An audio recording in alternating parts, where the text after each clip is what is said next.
네, 안녕하세요. 오늘의 건설의 김 차장입니다. 오늘은 건설 면허를 취득하시는 과정에 대해서 좀 전반적으로 안내를 드리려고 하는데요. 저희가 기존에는 각각 면허별로 어떠한 등록 기준을 준비하셔야 되는지 이런 부분에 대해서 중심으로 말씀드렸는데 오늘은 개개 각각의 면허라기보다는 전반적으로 면허는 이런 순서로 준비를 해야 한다라는 과정에 대해서 좀 안내 드리려고 해요. 자, 설립부터 접수하기까지 어떤 과정이 필요하시고 뭐부터 생각하셔야 하나 그거 부분에 대해서 알려드릴게요. 자, 첫 번째, 등록 기준을 일단 먼저 체크를 하셔야 돼요. 우리가 어떤 면허를 딸지에 맞춰서 그 면허가 필요한 기준이 있겠죠. 이걸 알아야 우리가 지금 이 면허를 낼 만큼의 준비가 되어 있는지 또는 준비가 안 돼 있으면 뭘 준비해야 되는지 파악을 하셔야겠죠. 자, 대부분의 건설 면허는 등록 기준이 자본금, 기술자, 공제조합, 사무실이고요. 몇몇 좀 특별한 건설 면허만 장비까지 필요로 하는 경우들이 있어요. 그래서 정확하게 어떤 등록 기준이 필요한가 이거에 대해서 일단 먼저 파악을 하셔야 해요.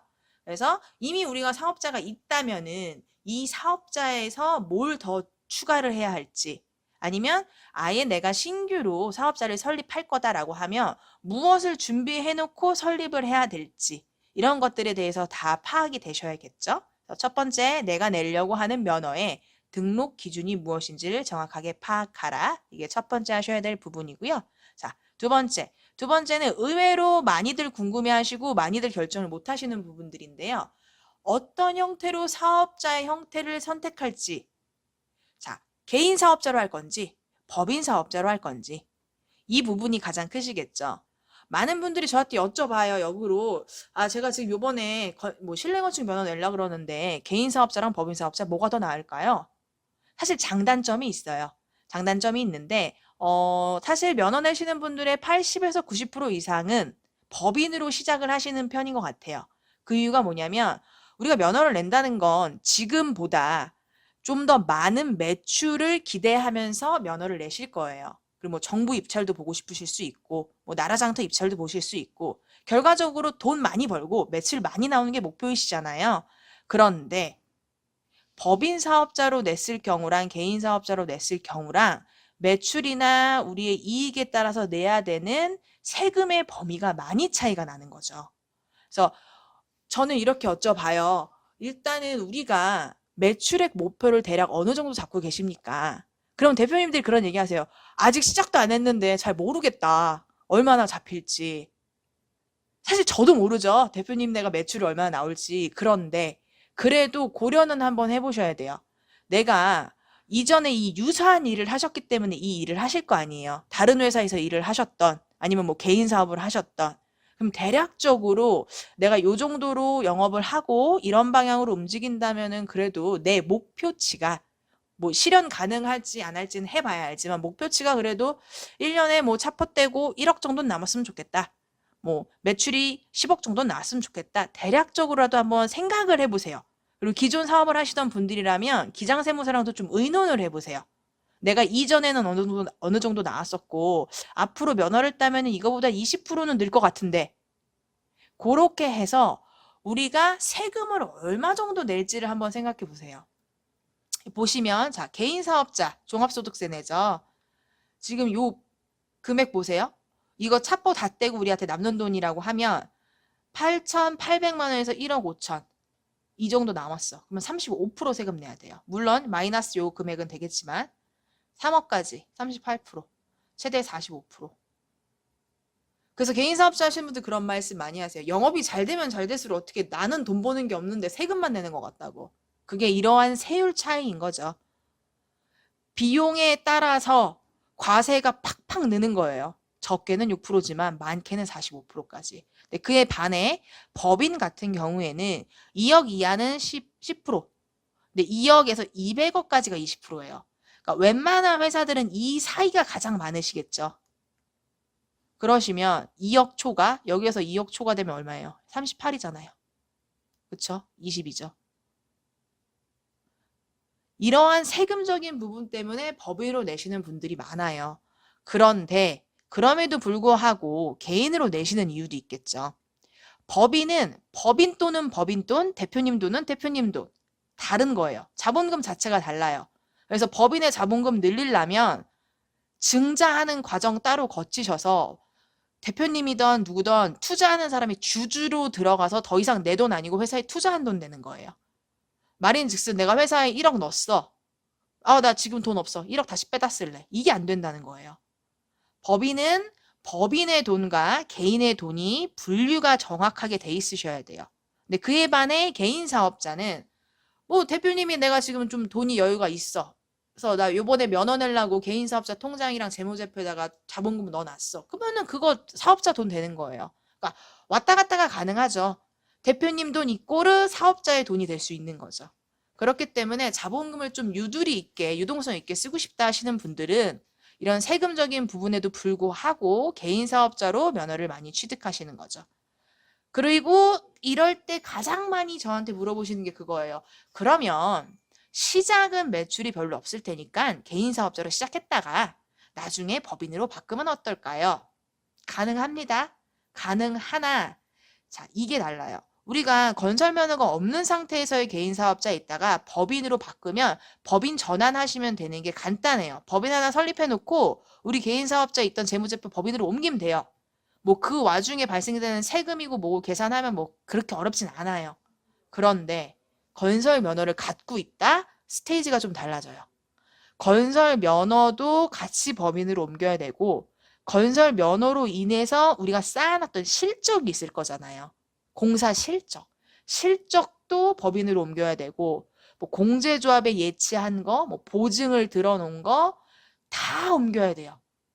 이 옮기는 과정이 쉽지 않아요. 그냥 나 옮길게요 해서 옮겨지는 게 아니고 이 과정을 거치시려면 뭐 공고도 해야 되고 무슨 협회에다가 뭐 또 신청해야 되고 공제조합에도 신청해야 되고 뭐 각종 모든 거 막 기업 진단 받고 하시면 어떤 상황이냐에 따라 다르겠지만 최소한 1,000만 원 이상의 수수료 나오실 거고요. 1,000만 원도 많이 잡은 거 아니에요?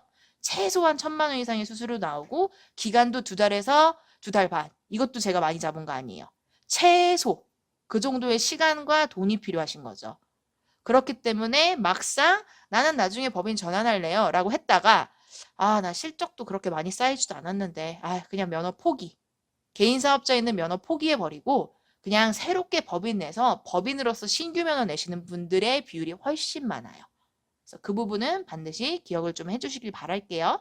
자, 그래서 우리가 등록 기준 내가 내려는 매너 뭔지 체크하셨고 개인 사업자로 할지 법인 사업자로 할지 결정하셨다. 그러시면 그에 따른 이제 증빙 서류 모아서 제출하시면 되는 거죠. 그래서 접수 서류 같은 경우는 각각 다양하겠죠? 어떤 등록 기준을 충족했냐에 따라서 다양할 텐데 그중에서 이제 대표적인 것만 말씀드릴게요. 이것만 있으면 끝이 아닌 대표적인 거예요. 이거 말고도 부수적인 서류는 굉장히 많이 필요합니다.